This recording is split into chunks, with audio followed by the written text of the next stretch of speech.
ليس الغريب غريب الشام واليمن، إن الغريب غريب اللحد والكفن.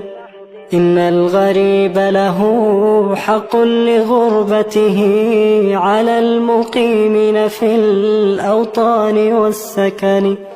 لا تنهرن غريبا حال غربته، الدهر ينهره بالذل والمحن. سفري بعيد وزادي لن يبلغني، وقوتي ضعفت والموت يطلبني.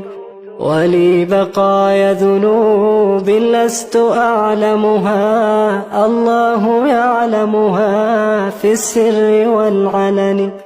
ما أحلم الله عني حيث أمهلني، وقد تماديت في ذنبي ويسترني. تمر ساعة أيامي بلا ندم ولا بكاء ولا خوف ولا حزن. أنا الذي أغلق الأبواب مجتهدا على المعاصي، وعين الله تنظرني. يا زلة كتبات في غفلة ذهبات، يا حسرة بقيات في القلب تحرقني. دعني أنوح على نفسي وأندبها، وأقطع الدهر بالتذكير والحزن. دع عنك عذلي يا من كان يعذلني، لو كنت تعلم ما بي كنت تعذرني. دعني أشح دموعا لا انقطاع لها، فهل عسى عبرة منها تخلصني. كأنني بين تلك الأهل منطرحا على الفراش، وأيديهم تقلبني. وقد تجمع حولي من ينوح ومن يبكي علي وينعاني ويندبني. وقد أتوا بطبيب كي يعالجني، ولم أرى الطب هذا اليوم ينفعني. واشتد نزعي وصار الموت يجذبها من كل عرق بلا رفق ولا هوان. واستخرج الروح مني في تغرغرها، وصار ريقي مريرا حين غرغرني.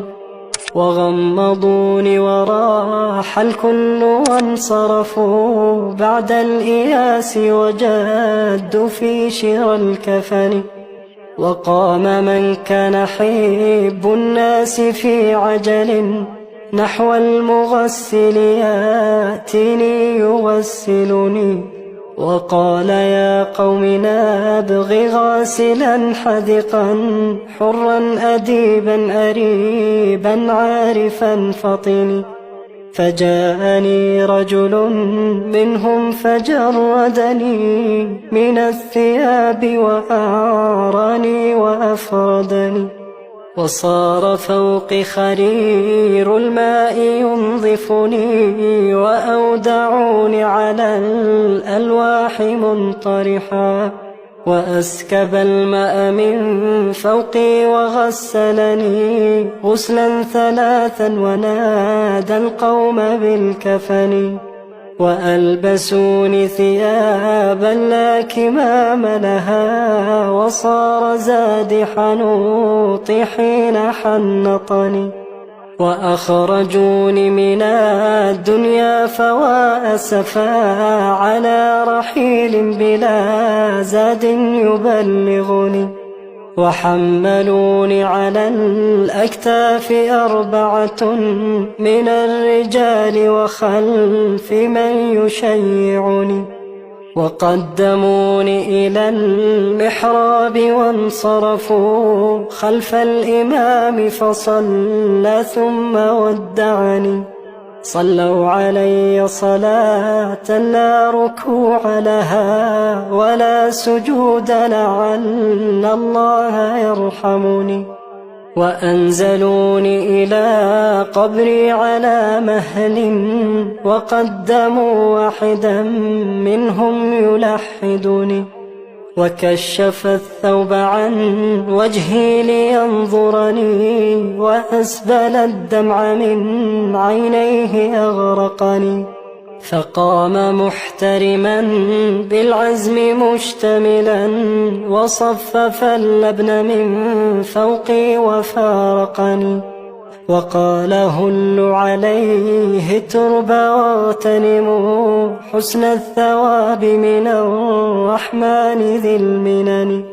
في ظلمة القبر لا أم هناك، ولا أب شفيق، ولا أخ يؤنسني، وهالني صورة في العين إذ نظرت من هول مطلع ما قد كان أدهشني، من منكر ونكير ما أقول لهم، قد هالني أمرهم جدا فأفزعني.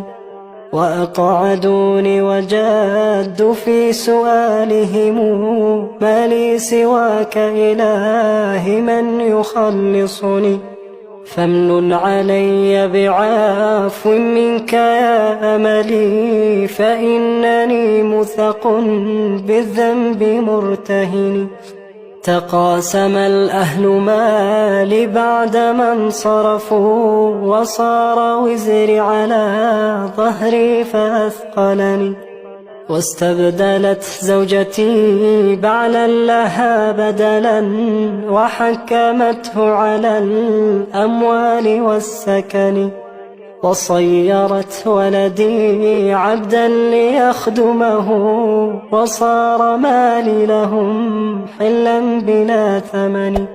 فلا تغرنك الدنيا وزينتها، وانظر إلى فعلها في الأهل والوطن.